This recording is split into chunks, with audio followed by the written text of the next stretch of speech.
Как вы знаете, Москва, как столица нашей Родины, является изгустком противоречий, существующих на нашей Родине, да? В том числе и в сфере такой сложной сфере, как межнациональные отношения. И с точки зрения активности разного рода политических сил, в том числе так или иначе эксплуатирующих национальную тематику. Отсюда мы предлагаем обсудить вопросы, на этом круглом столе, вопросы, связанные с этим праздником. То есть, в общем-то, что такое народное единство сейчас, здесь и сегодня, да? О какой концепции межнациональных отношений и что такое мы говорим, и что такое национальность сегодня. Это фактор, так сказать, интеграции или фактор, наоборот, дезинтеграции. И что можно предпринять в этой сфере для того, чтобы, так сказать, не допустить дальнейшей эскалации, там, развития тех противоречий, тех сложных процессов, которые существуют сегодня? Мне лично, как ученому и как бывшему государственному служащему, интересен вот какой аспект. Господа, сегодня с Днем народного единства связывается русское национальное движение. Да? Вот русские марши, различные выступления. И мне любопытно, и я хочу задать этот вопрос всем участникам нашей дискуссии. Как вы считаете, приносит ли это движение пользу, в первую очередь, самому русскому народу? Да? Потому что, с одной стороны, очевидно, да, интересы любого народа должны быть защищены, в том числе и через гражданское общество, следовательно, у него должно быть некое гражданское представительство. С другой стороны, выделение русского народа, вот такое жесткое, не приводит ли оно к противопоставлению народа русского народам всем остальным многонациональной России? Да? То есть вопрос не в том, нужно ли защищать интересы русских, вопрос в том, защищаем ли мы их тем, что пытаемся привлечь внимание к особому положению русского народа, которое в действительности естественно. Да, это вопрос-тема очень серьезная. Вообще вопрос, нужна ли русским русское движение, думаю, что поскольку этим занимаюсь уже долго, еще говорю утвердительно, что да. Почему это говорю? Потому что после распада Советского Союза, самоидентификации народов, которые были у нас в большой семье, где проповедовалась дружба народов, пошла самоидентификация именно по национальному признаку. В России этого не произошло. Но и не произошло еще другого. То есть вот этой идентичности Российская Федерация, как русскому человеку, не предложила никакой.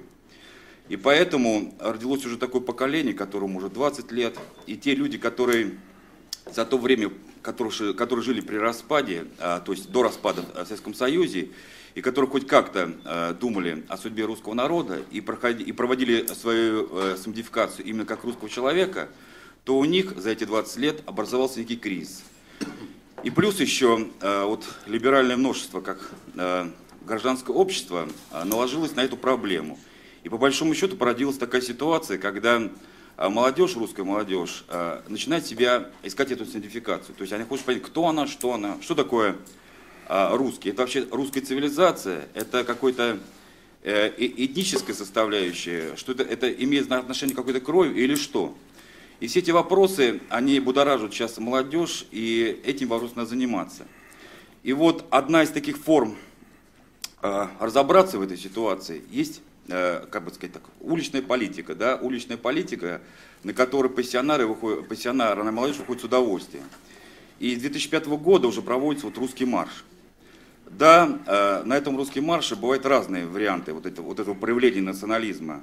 Есть, которые вдохновлены, так скажем, негативными вещами, идеями, ну, скажем, неприемлемы для русского народа, как идеями нацизма и все прочее, потому что мы в 1945 году нацизм победили, и молодежь, та, которая плохо разбирается в истории, пытается на это смотреть эстетически и брать какие-то примеры оттуда, и тем самым, ну, так скажем, занимаются какой-то, ну, не то что провокацией, но, по крайней мере, не ведают, что творят. А есть другое направление, то, которое в русском движении, такая проимперская часть, которая за империю, за возвращение империи, точнее, потому что Российская Федерация, увы, не является тем самым империей. Она имеет некую историческую преемственность, но, увы, таковой империей не становится. А вот молодым людям вот так за это время и не было предложено того большого великого проекта, где можно было бы их задействовать на полную, что называется, катушку. Так вот, это проблема не только власти самой, но и проблема нашего общества, как гражданского общества самого. Потому что мы, к сожалению, не предлагаем молодежи по вопросу самоидентификации. У нас действительно каким-то образом непонятно кто начал, что в Российской Федерации, что на Украине, что в Прибалтике, вытаскивать тени прошлого. И в это, кстати сказать, вбрасываются деньги, средства. Ведь все это нарисовать на самом деле и провести работу стоит денег. И на самом деле я вполне могу поверить, что те молодые люди, кто кидает Зигу, они просто не понимают, что они работают на так называемый черный интернационал. Если кто специалист, он знает, что это такое на самом деле. Про эти вещи писали там в 80-х годах, в 70-х годах. Это те подпольные нацистские организации, которые уцелели после разгрома. Они остались по всему миру, я уверен, что они и работают и на территории нашей страны, и других стран. Это если говорить про эту вот такого рода вещи. И работают, надо сказать, довольно-таки успешно. Потому что вот атрибутика, которая вносится в часть молодежной среды, как такая протестная атрибутика, она действенная, она такая завораживающаяся на часть молодежи. И в то же время, на самом деле, я бы, скажем, сказал бы, что у нас вообще-то на самом деле межнациональная ситуация, что в городе, что в стране в целом, она, скажем, нормальная. Мы очень преувеличенно смотрим на некоторые вещи, потому что они такие экстраординарные, выпадающие из общего ряда. У нас межнациональных браков колоссальное количество на самом деле. У нас драки по национальному принципу, они на самом деле, на них, на мой взгляд, обращают внимание, потому что это экстраординарная вещь. То есть, если бы это была обычная бытовая вещь, на это бы внимания никто не обращал, на самом деле. А так как это выпадает из общего ряда, у нас же последние годы и преступность, надо сказать, начала снижаться в стране. Как это ни парадоксально. У нас в целом общество становится более спокойным, чем это было много-много лет назад. Чем было даже 20 лет назад, 30 лет назад. Вот я, например, помню свою там юность там, по маленьким городам, там, по Москве, в той части. По вечерам же было опасно по улице просто ходить. Молодежь ходила и, так сказать, вот она так развлекалась, приставая к прохожим. Сейчас это довольно-таки крайне редкое явление.